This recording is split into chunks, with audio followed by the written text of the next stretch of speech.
On this episode of Big Blend Radio, Amanda Hubik from the Anacortes Chamber of Commerce is joining us to give us an overview of Anacortes.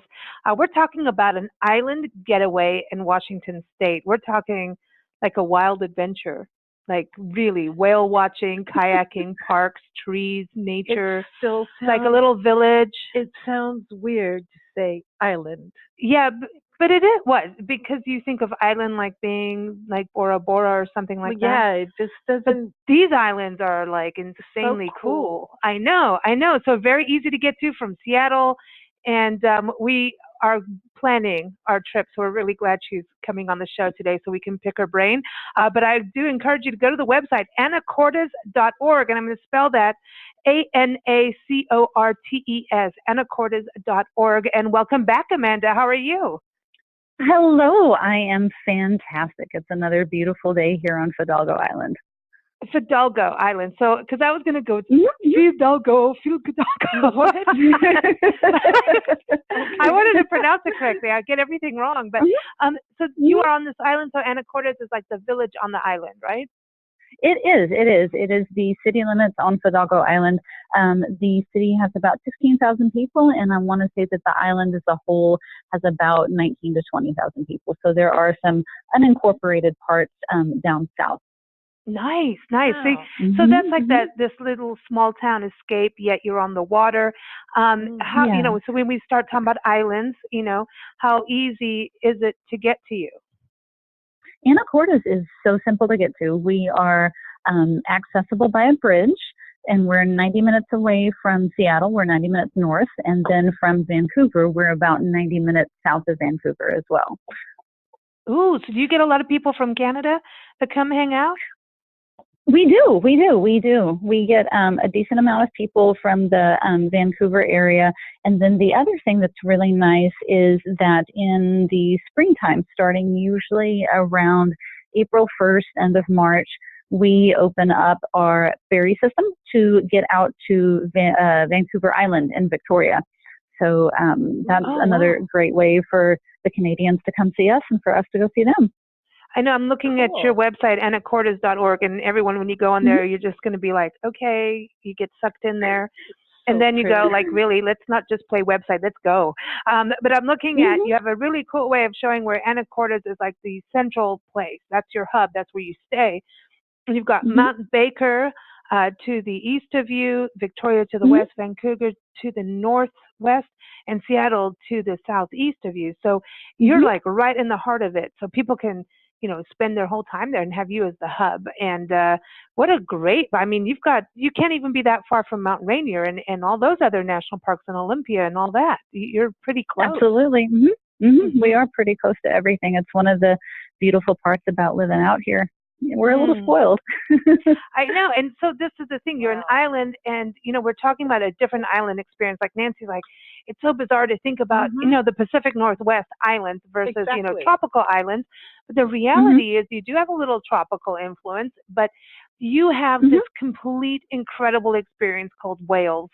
You have whale watching and kayaking out there. And I remember when we were talking the last time you were on this show, that the whales and the kayaking, it's like a different experience than being up on the rough seas. Like this is kind of a gentle way to experience the region. No, that's absolutely true. One of the nice things about being where we are is that we're kind of tucked inland, and the Vancouver Islands and the islands that are a little bit farther out actually protect us from a lot of the harsher water that's coming in. So we're just snuggled into this cozy little part of Western Washington, and it's really nice here. And so what do people come out to your area the most? Is it for the nature escape? Is it the hiking, the parks? Because you have a gazillion parks. Is it the water experience, the boating? It's all of it, honestly. We've got a very, very strong maritime community here. Anacortes pretty much started out as a fishing village. Where my office is situated, we actually have a crab pot Christmas tree right out in front of our tourism office, the chamber office. So it's something that's definitely embedded into our culture here. So we've got a huge boating kind of scene, both recreationally and professionally. There's a ton of fishermen that are out here doing crab fishing, salmon fishing, shrimp fishing every once in a while, stuff like that. And like you mentioned, we do have great hiking. So it's really good year round. There are about, I want to say 7 city parks and county parks in town. Anacortes is also part of the Deception Pass State Park. So half of it's on Whidbey Island, half of it's on Fidalgo Island, pretty much. So we've got a lot of really good outdoor activities. You mentioned kayaking. We've got great kayaking companies here. We've got some great stores that actually sell kayaks and rent kayaks if you're a little bit more comfortable on the water and don't need a guide, like I do.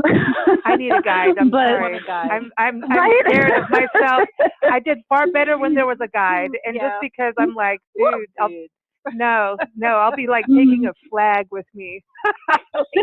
Well, one of the best parts about going out with a guide here too is that one of the things that I found, regardless of whether you're hiking or you're boating or you're kayaking, there are so many people in this area that know so much about so many different things. Like one person can tell you about the sea life that you're floating on top of. One other person can look at the different rock structures, or one other person can look at the birds and the wildlife and tell you about everything that you're looking at.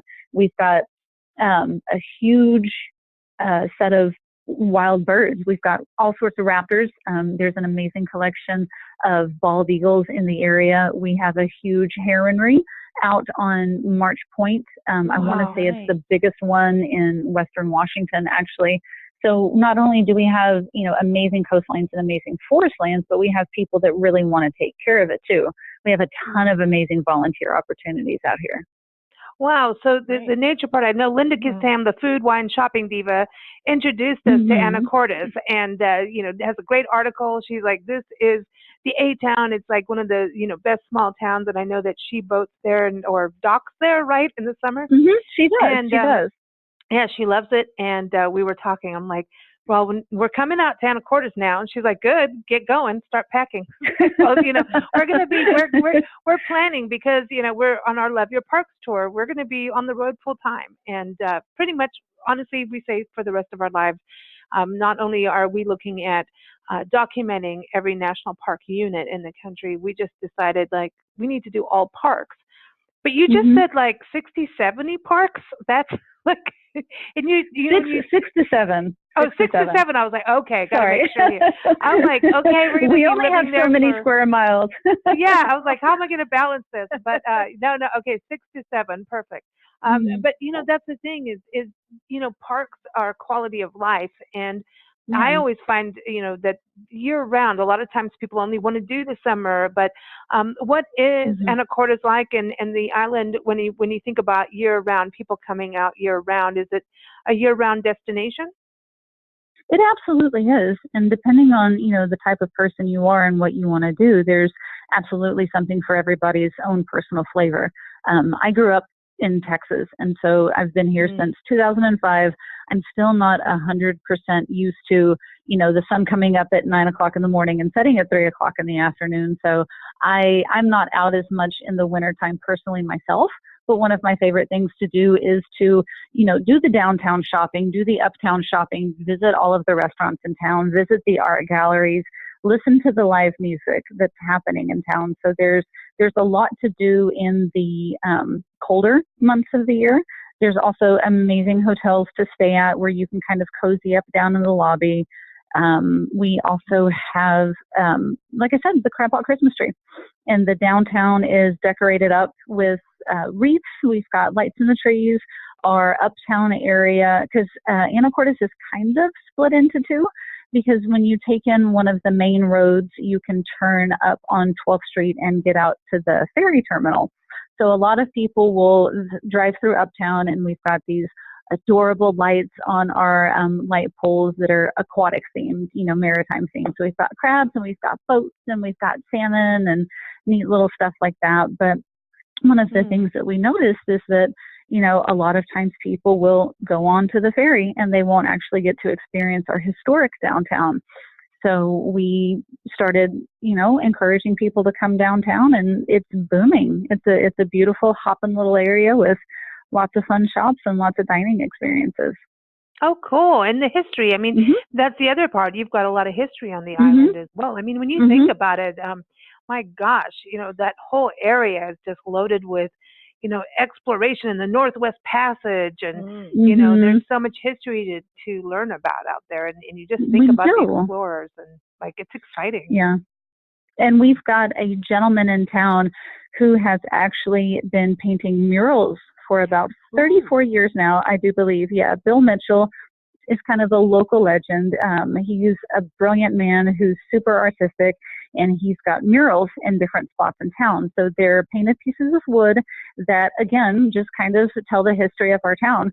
He's got one mural that showcases the first automobile accident, so it's got like an old Model T. Yeah, it's got an old Model T or something, and people kind of standing around looking confused. He's got a lot of local people, like shop owners. There's a mayor that's on the side of City Hall. There's one, I want to say it's on Kennelly Keys, which is a music store here in town, but they've kind of made a postage stamp out of it, and it's people on a rowboat. Not a rowboat, but they're doing like the rowing. Well, technically it's a rowboat, but it's it's kind of the competitive rowing, So, but I want to say that he's got over 100 murals in a lot of different parts of the town.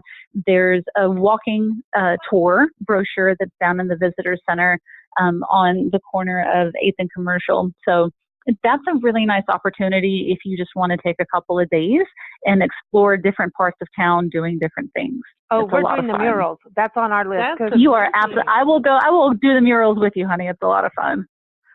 We have a thing. Well, we actually, we have a bunch of Big Blend partners and friends who have decided to send us on missions on our tour. Not only are we trying to document every park, like that's crazy, but no, now we have one, our friend Victoria Chick, who's on our show. She's an artist and talks a lot about art history. She has now sent us out and said, I want every piece of public art.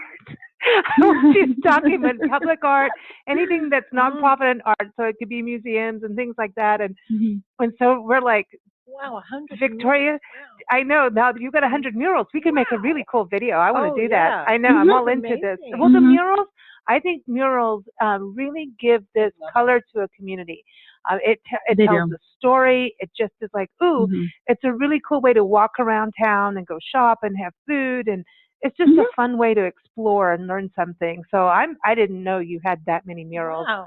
Oh my gosh. It is. It's a lot. And then how you mentioned other types of art. There's also a ton of outdoor art here. We've got a bunch of sculptures in little places. And when I mentioned the number of parks that we have earlier, that's more along the lines of the bigger parks with, multiple acres of area to walk around. We also have like tiny little pocket parks. There's a beautiful sculpture of an osprey or an eagle. I can't remember what it was, but it's this soaring bird that's over by the Guimas Ferry, which is another little island really, really close to us. And it's a tiny little pocket park that's maybe got, a half acre like that, but there's parking. There's a beautiful sandy, pebbly beach that you can sit in, and you can just kind of watch boats go by, and the ferry leaves about every 20 to 30 minutes. And, it's those little pocket parks like that. We've got another park in town that's called Storvik Park, and it's got this amazing playground that was all built by community members. It's got this new little spray park that was put in through donations and fundraising with the city a couple of summers ago.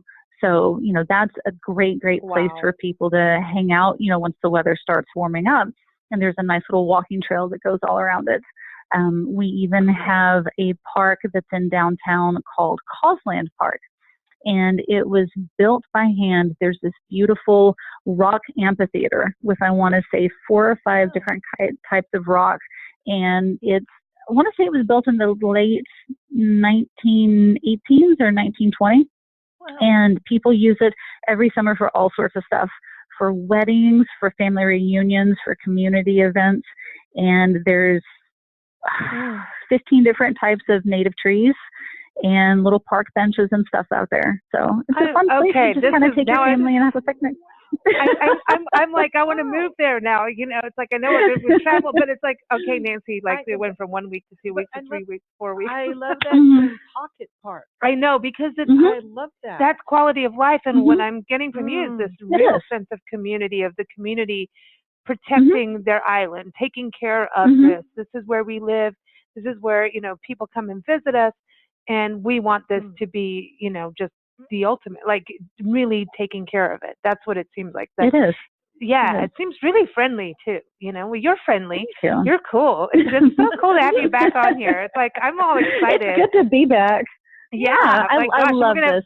We're going to have more chats over the years here, so we're very excited. But I want to know, like, these festivals, because I know, in the correspondence I've had with you over the last, I think, 6 months or so, you are always involved in some kind of festival and planning this and that, from tulips to beer. There's all kinds of festivals. So it seems like the island likes to rock it out. Yeah. We do. We like to stay busy. Yeah. So we have a lot of festivals. There's the Tulip Festival, the Skagit County Tulip Festival kind of kicks it off. So Anacortes is a good place to stay for that. It's the entire month of April, and there are tulip fields that are about a 20-minute drive away from us out in the farmlands. But there's always something, going on. There's festivities, there's parties, there's the Spring Wine Festival that happens the second weekend in April. So for 2019, it'll be Saturday the 13th. It's an opportunity for people to get together and to sample different varieties from 30 wineries from across the Pacific Northwest. So everybody hangs out in Anacortes and has a good time. Fingers crossed the weather's good. Yeah, I'm so excited for you.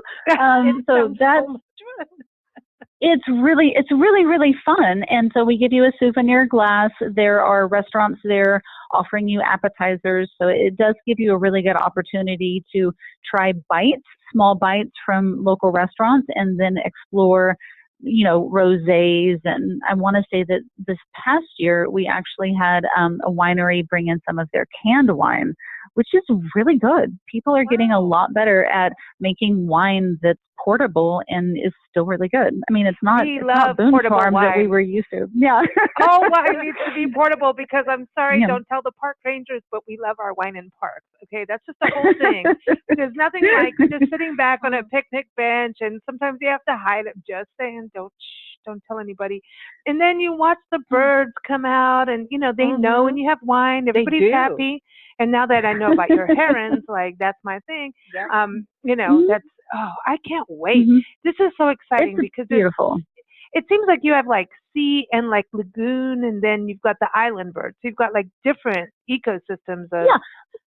We call it marshlands instead of lagoons, but we do have a lot of tide flats that kind of just go out. Like there's a whole ecosystem that is developed between where the shore actually is and where the water goes out. It's fascinating. There's a couple of different nonprofit groups in the area that we get to work with to make sure that the website is updated.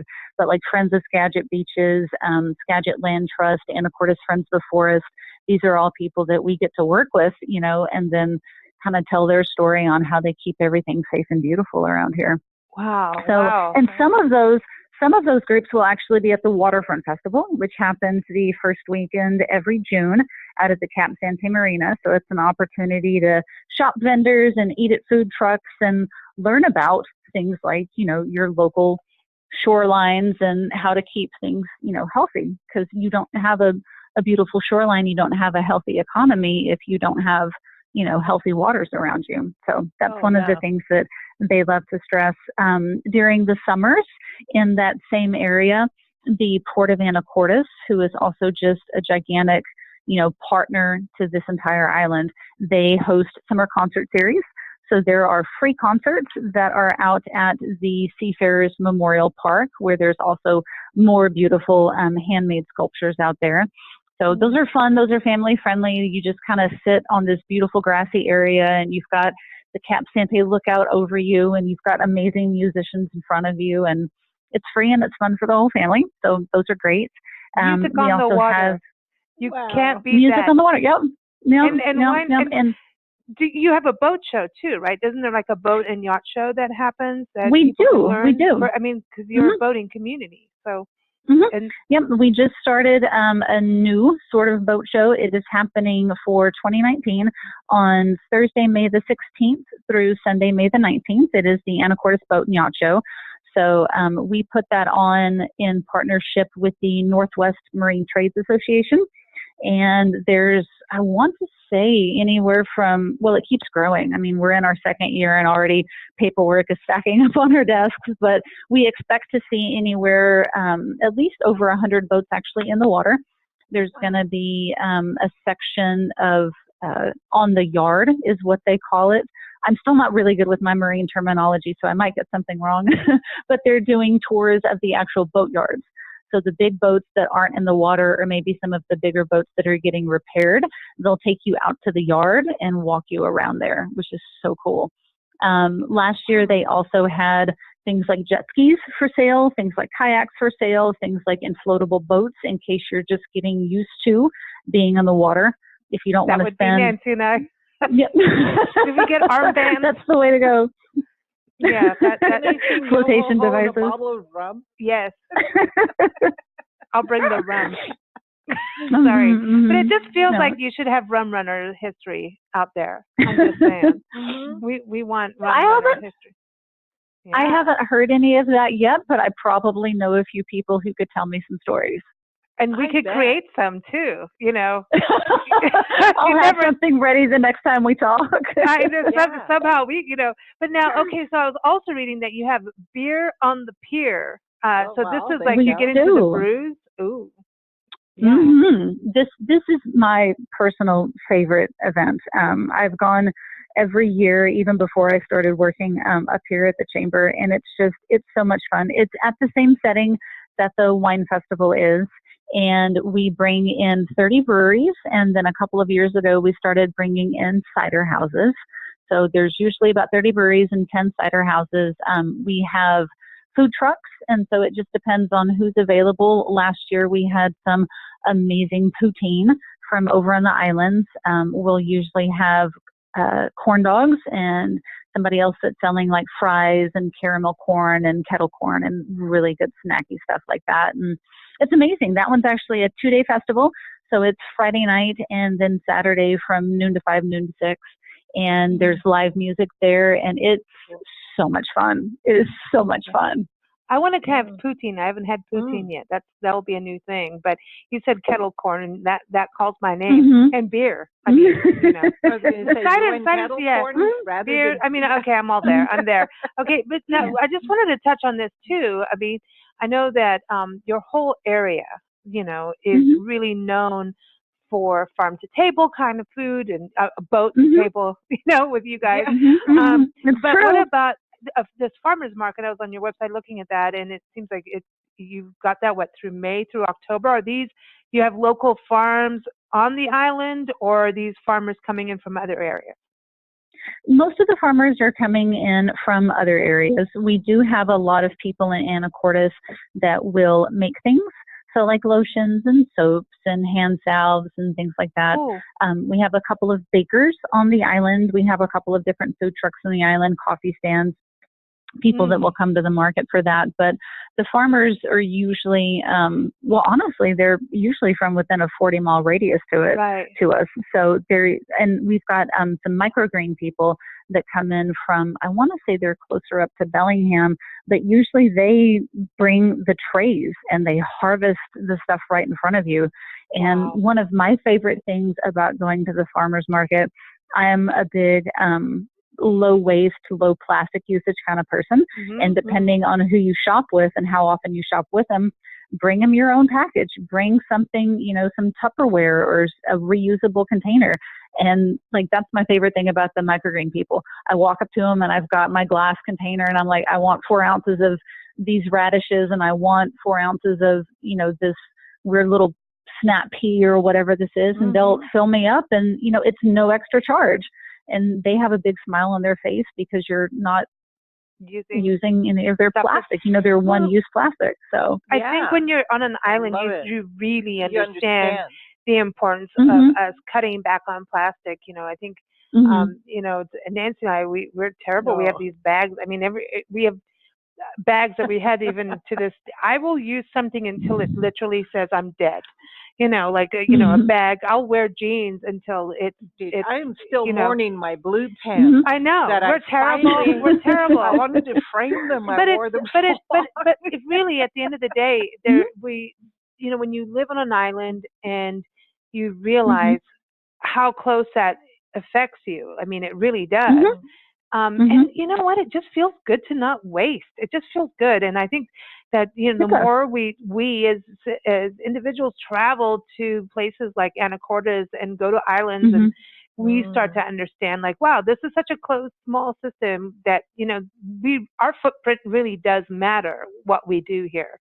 And when we go to small communities that are unincorporated or not, like, there's little mountain towns and things like that, you start to realize, like, oh, they don't have what we have in the city, and it's not necessarily a bad thing, and it's just about how we take care and clean up.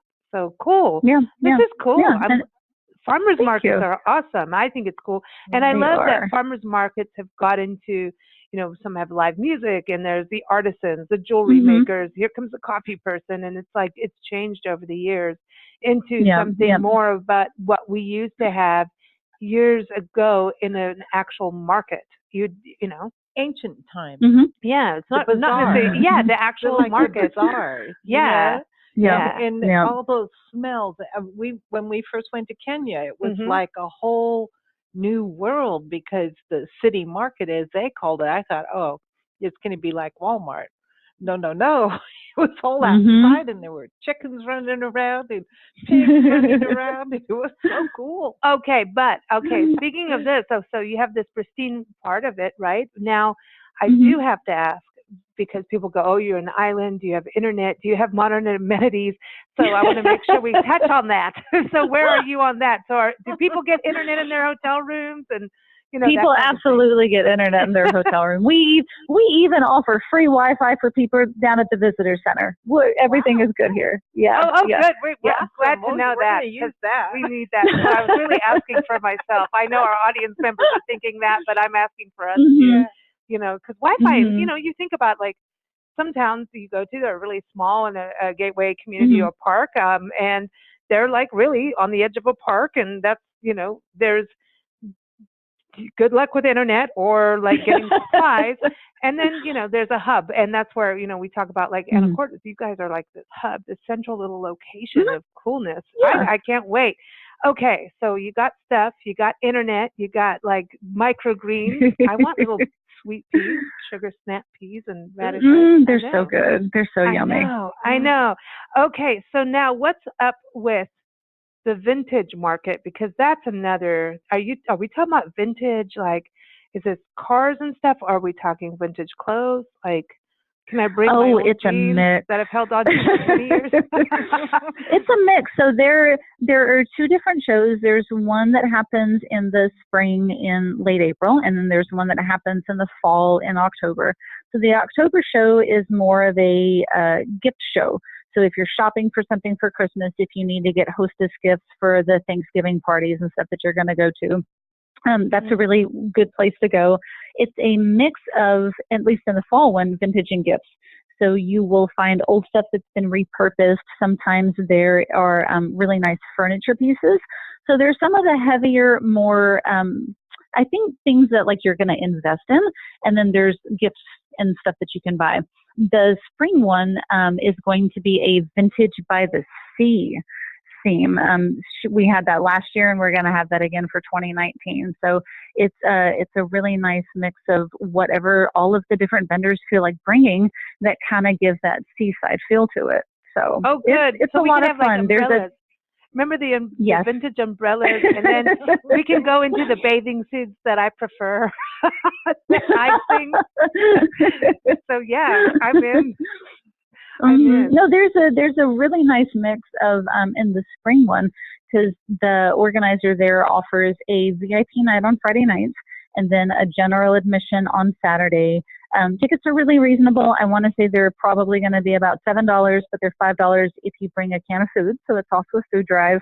Nice. Again, our community looks out for everybody. It's, again, one of the things that I just love about being out here. So VIP night tickets are anywhere from $20 to $30. They get you into the same warehouse with the same vendors. And so you kind of get a more intimate experience where you get to walk around and not be around, 1,000 other people, because I want to say that the event is limited to under 300 people, or right around 300 people, wow. I think. So, yeah, so nice. It's a really nice opportunity to kind of, just walk around with your girlfriends and look at neat stuff. I have seen antique jewelry before, antique clothes, antique furniture, repurposed and upcycled. Home decor and things like that, and then some newer stuff, but most of the newer stuff is handmade. So really nice handmade silver, copper necklaces and jewelry and things like that.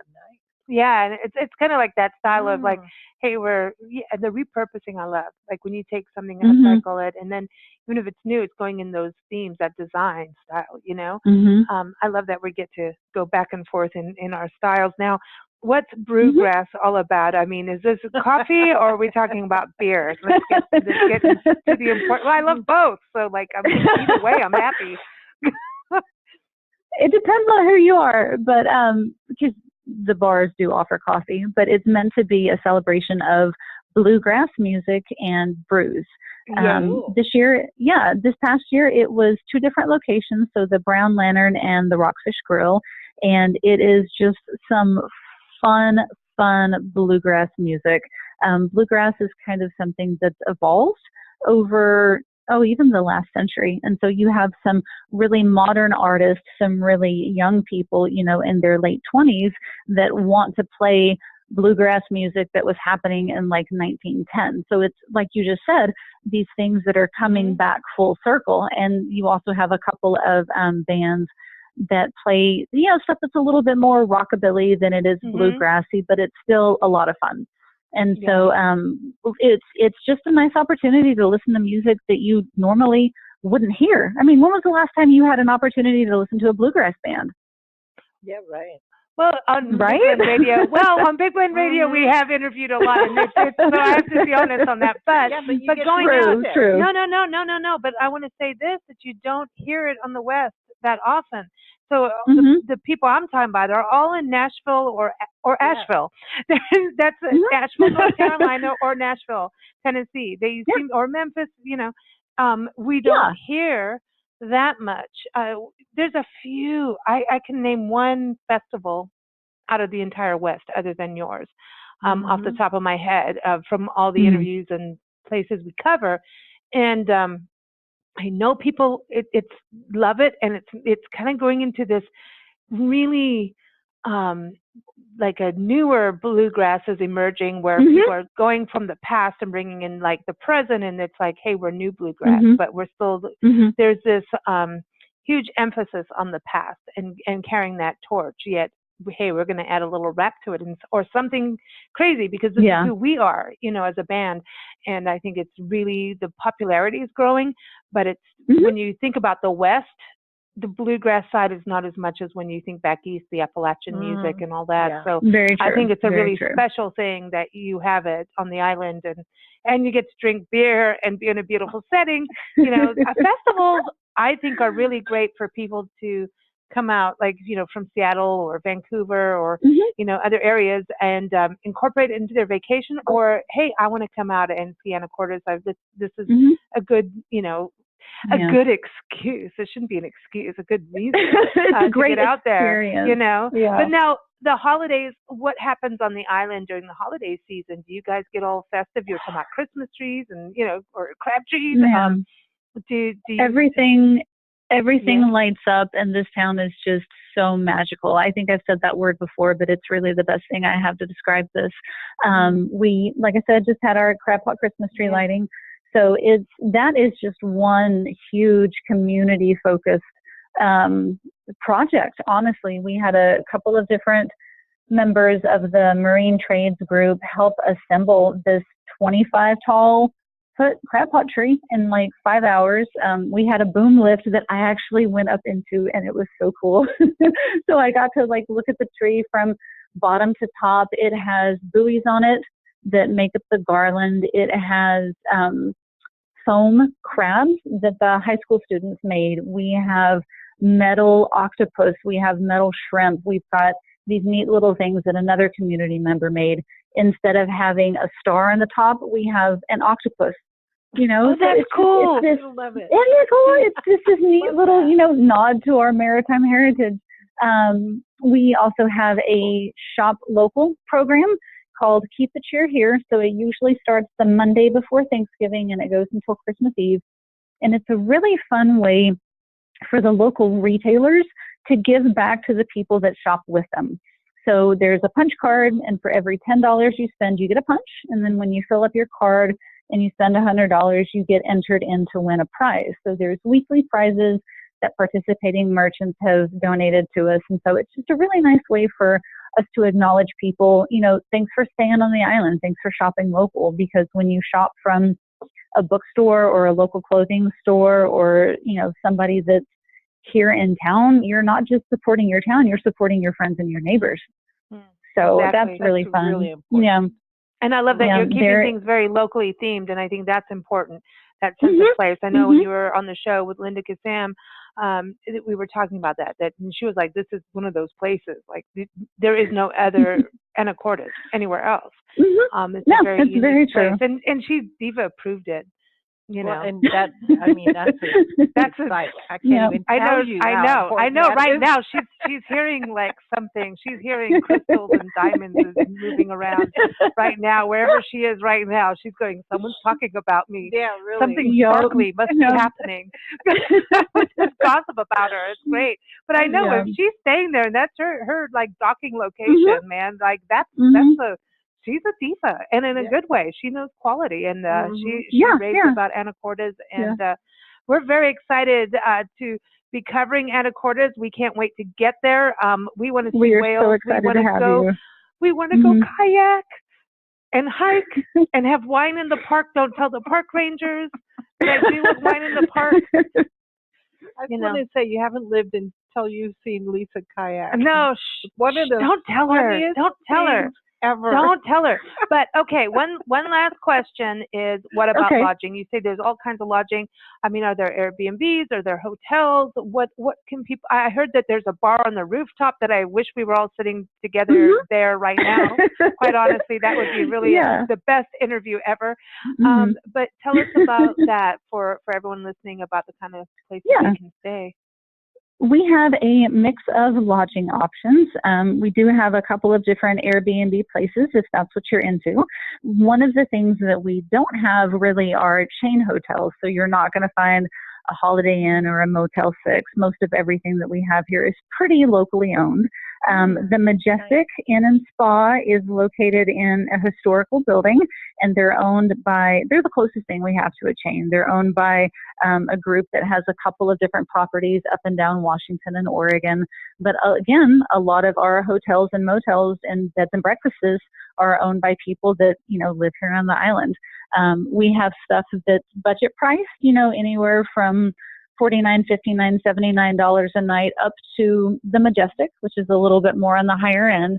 But they've also got, you know, like you just said, the rooftop that's open more in the summer than anything.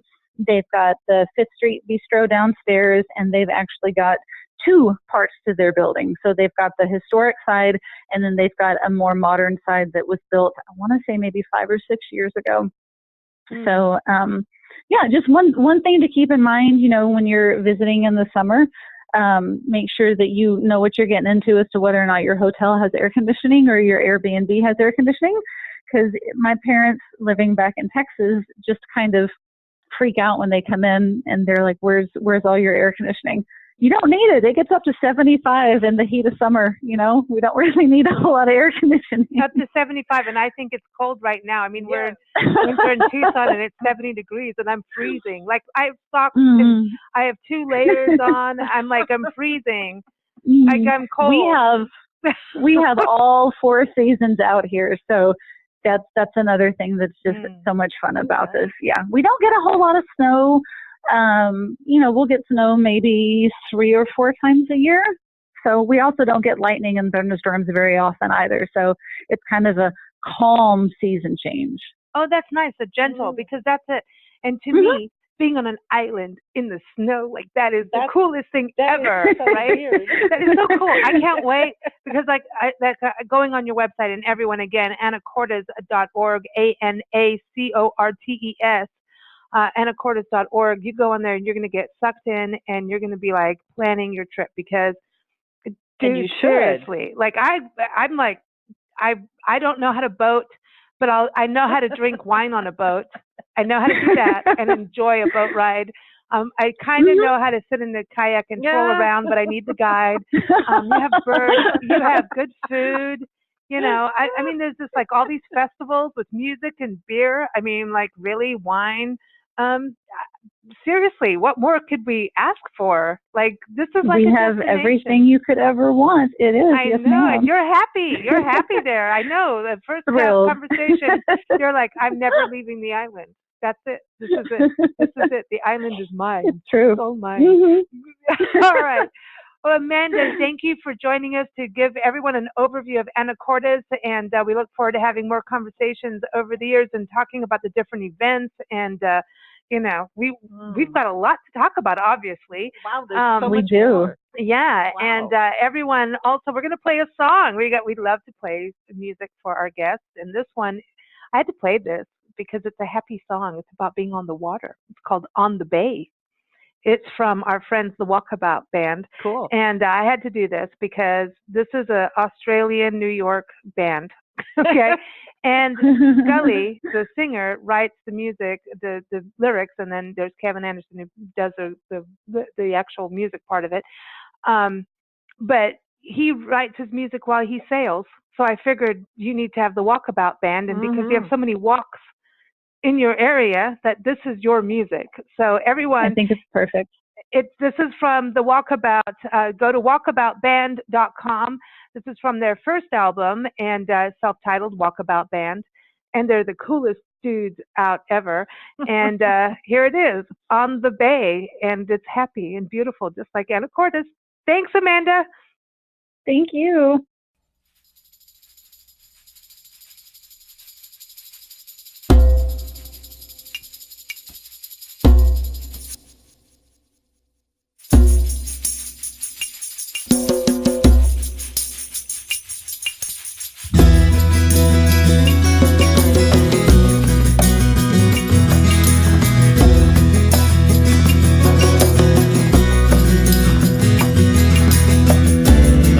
Seems hard to imagine.